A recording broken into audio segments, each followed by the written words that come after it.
Hello friends, welcome to your own channel daily stock. तो आज हम बात करने वाले हैं टेक महिंद्रा के बारे में।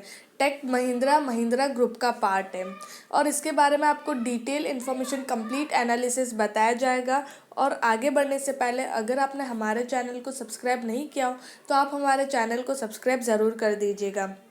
अब मैं आपको कंपनी के बारे में बताऊंगी। कंपनी एग्जैक्टली क्या काम करती है, किस में एंगेज्ड है। Tech Mahindra limited is engaged in the business of computer programming consultancy and related services. Computer programming से पता पड़ जाता है कि कंपनी एक IT information technology services provide करती है। और बीपीओ बिजनेस प्रोसेसिंग आउटसोर्सिंग, मतलब कोई भी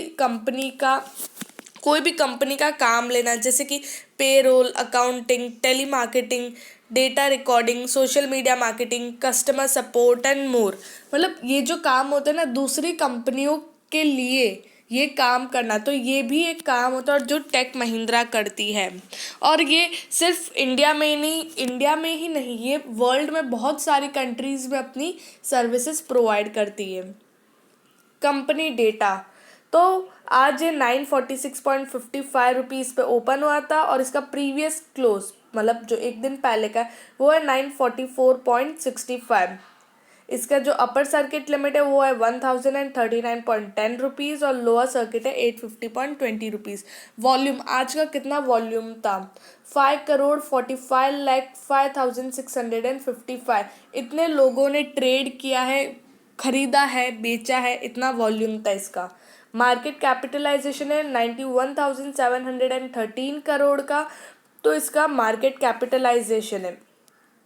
उसके बाद 20 डे एवरेज वॉल्यूम अगर आप देखोगे तो वो है 4,978,653। और अगर आप 20 डे एवरेज डिलीवरी देखोगे, मतलब 20 डे में अगर आप एवरेज निकालते हो तो इतने लोगों ने इसको परचेज का डिलीवरी एज मतलब एक दिन से ज़्यादा दिन के लिए रखा है, तो वो है 2,24,09,795।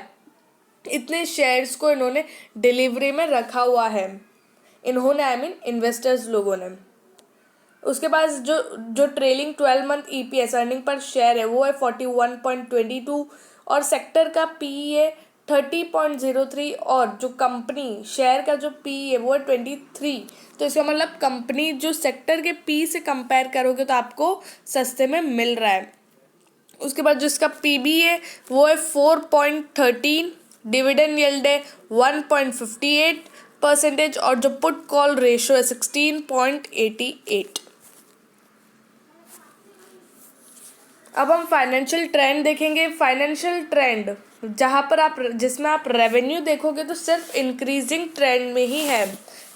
2017 में 29.91 थाउजेंड करोड़ का इनका रेवेन्यू था, तो हर साल इनका रेवेन्यू इंक्रीज हो रहा है।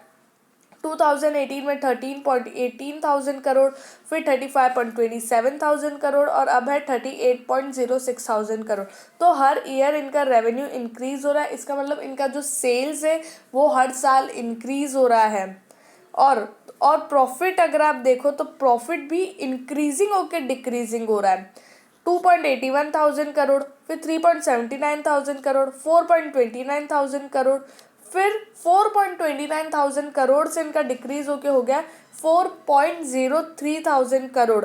मतलब कंपनी के प्रॉफिट में गिरावट आई है। तो कंपनी के प्रॉफिट में गिरावट क्यों आई? क्योंकि कंपनी का एक्सपेंडिचर इंक्रीज हो गया, क्योंकि कंपनी का रेवेन्यू, सेल्स तो इंक्रीज हो रहा है, वो तो सामने दिख रहा है आपको। तो गिरावट किस चीज़ में आई है? कंपनी के एक्सपेंडिचर में इंक्रीमेंट आया है, उस वजह से इसके प्रॉफिट में गिरावट आई है।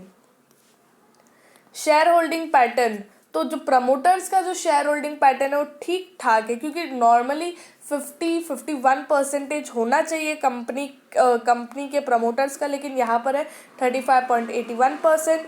फिर म्यूचुअल फंड होल्डिंग है 8.96%, DIIs है 5.06% और फॉरेन इंस्टीट्यूशनल्स की जो शेयर होल्डिंग है वो तो प्रमोटर से भी ज़्यादा है 37.95% और रिटेल एंड अदर्स 12.19%। एक तरह से अगर आप देखो तो फॉरेन इंस्टीट्यूशन है अच्छा खासा, मतलब एक तरह से उनकी चले उतने ज़्यादा इनके पास स्टेक है, 37.95% फॉरेन इंस्टीट्यूशंस वालों के पास, एफआईआई वालों के पास।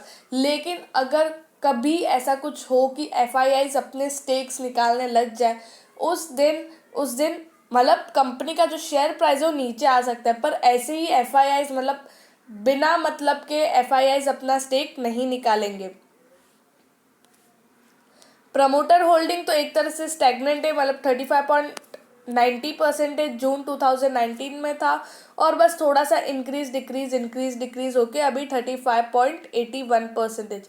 इंक्रीज तो हो नहीं रहा है वैसे, हर साल 0.02% इतना डिक्रीज हो रहा है, और हर साल नहीं, हर क्वार्टर में अभी हो गया 35.81%।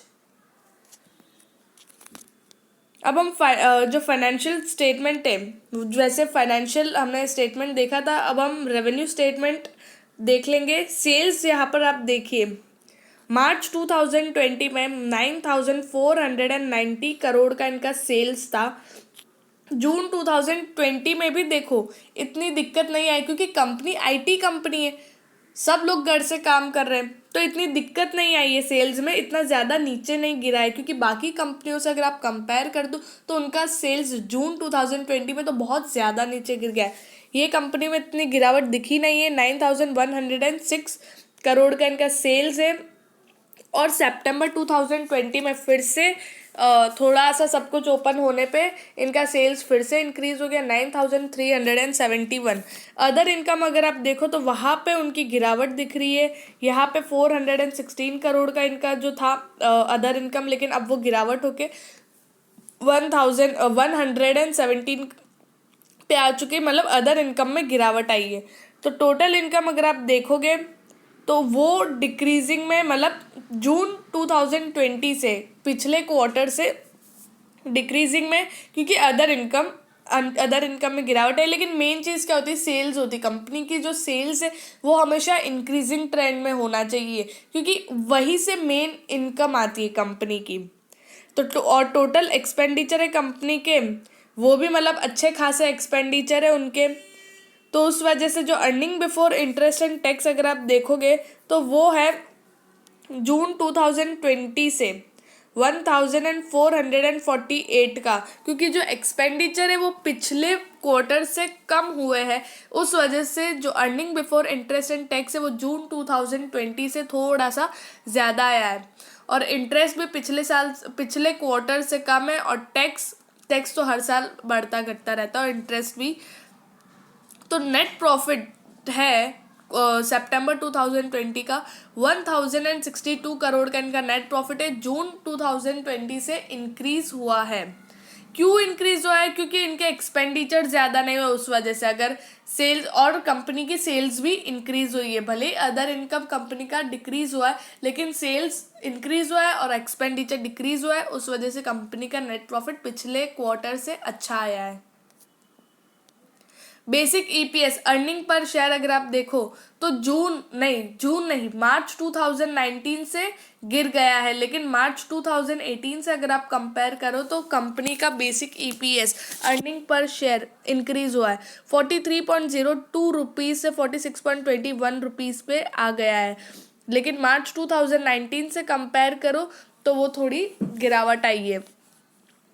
बुक वैल्यू कंपनी की इंक्रीज हुई है, मतलब बहुत ही अच्छी बात है। कंपनी की हर साल कंपनी की बुक वैल्यू इंक्रीज हो रही है।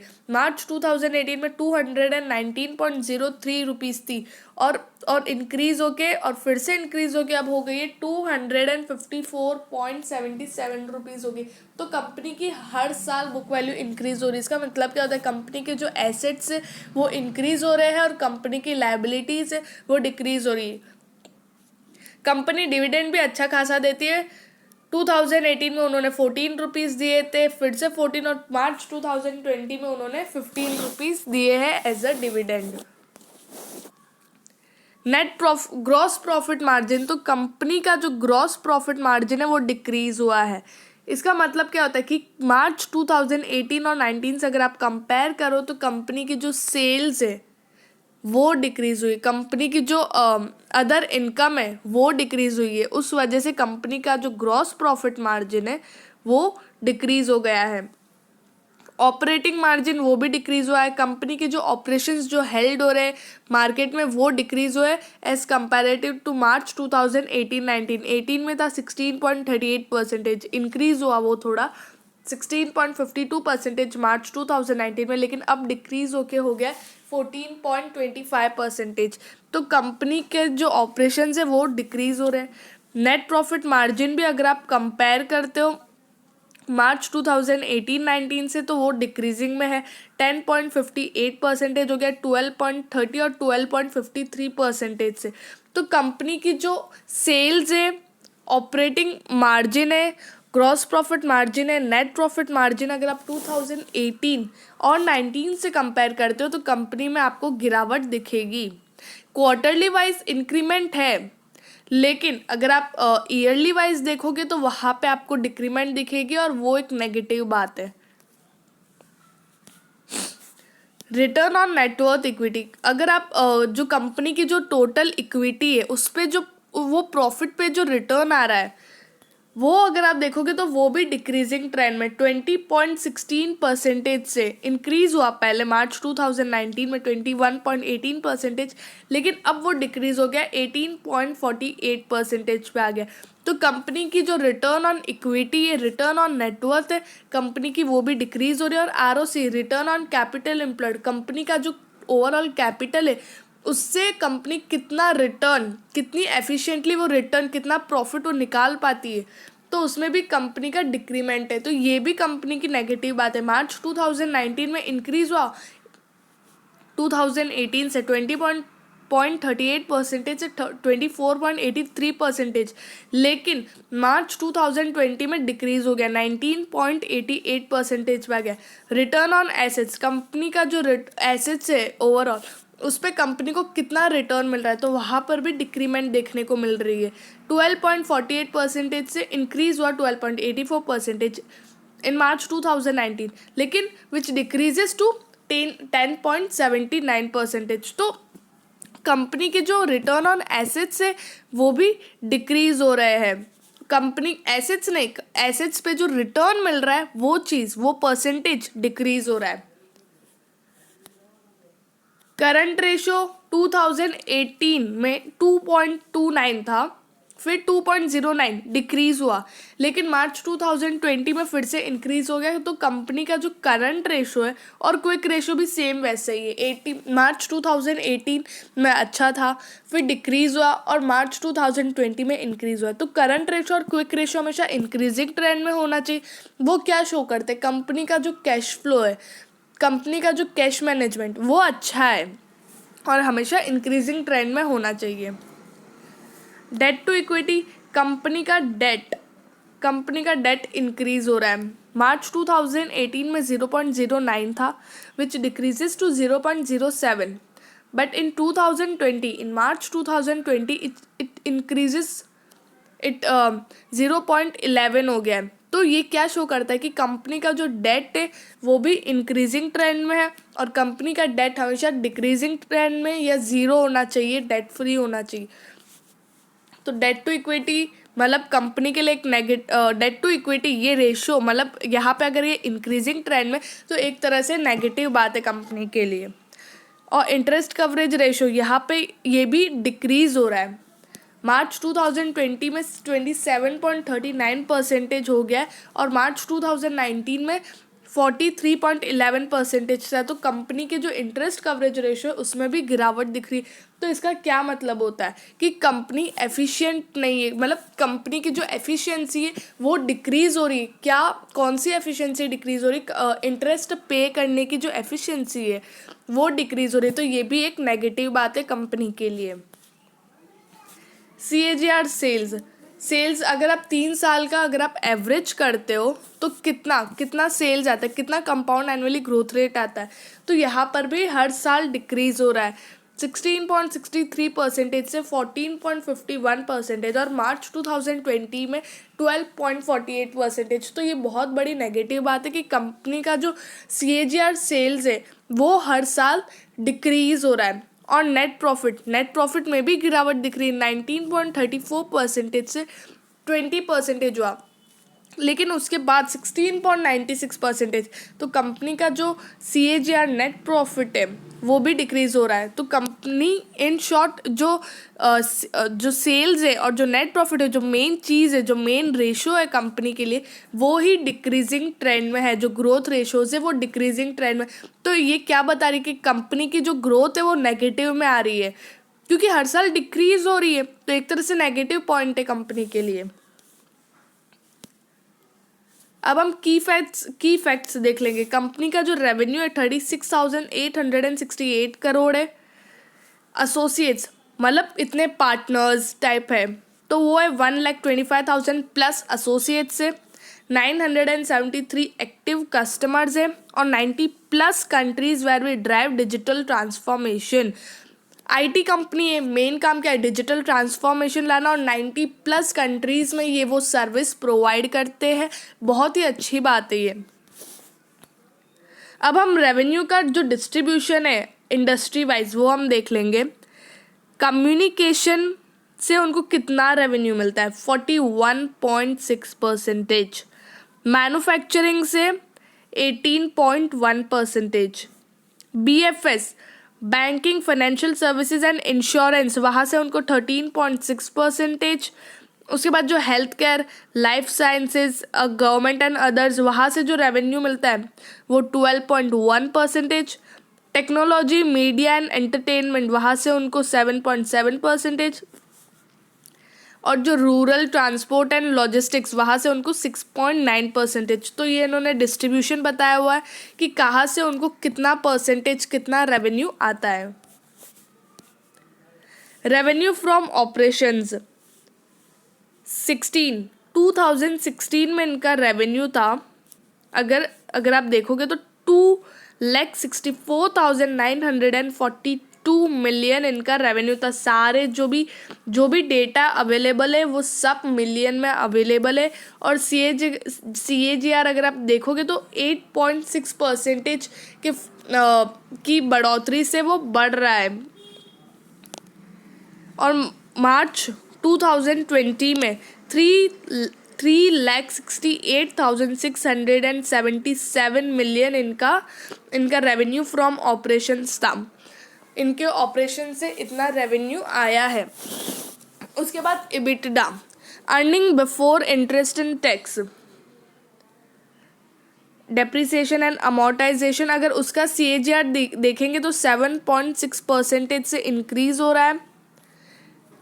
42,706 इन मार्च 2016, 42,706 मिलियन, ओके, और विच इंक्रीजेस बाय, और मार्च 2020 में 57,261 मिलियन। तो इतना भी ज़्यादा इंक्रीज नहीं हुआ है, और मार्च 2019 से तो वो नीचे गिरा है, ठीक है।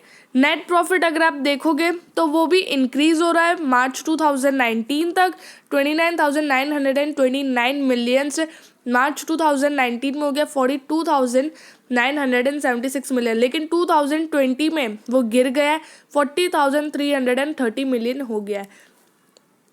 CAGR अगर आप देखोगे नेटवर्थ का, कंपनी का नेटवर्थ, तो वो हर साल इंक्रीजिंग ट्रेंड में, चलो ये अच्छी बात है।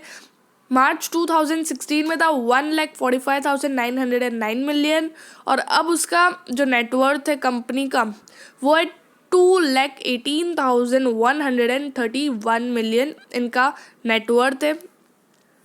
मार्केट कैपिटलाइजेशन बिलियन में है, 459.7 बिलियन उनका मार्केट कैपिटलाइजेशन था, जो डिक्रीजिंग ट्रेंड में चला गया। मार्च 2018 से भी डिक्रीज हो गया है, 546.2 बिलियन आ गया। ये कंपनी के लिए बहुत ही नेगेटिव बात है कि कंपनी का जो मार्केट कैपिटलाइजेशन है वो डिक्रीज हो गया। मार्च 2018 से भी डिक्रीज, उससे भी नीचे गिर गया है।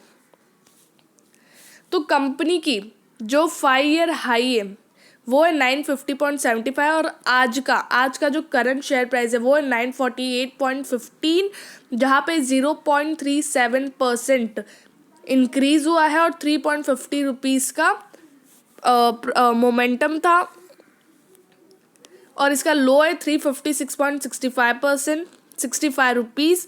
तो ये कंपनी में आपको पैसा डालना चाहिए या नहीं डालना चाहिए?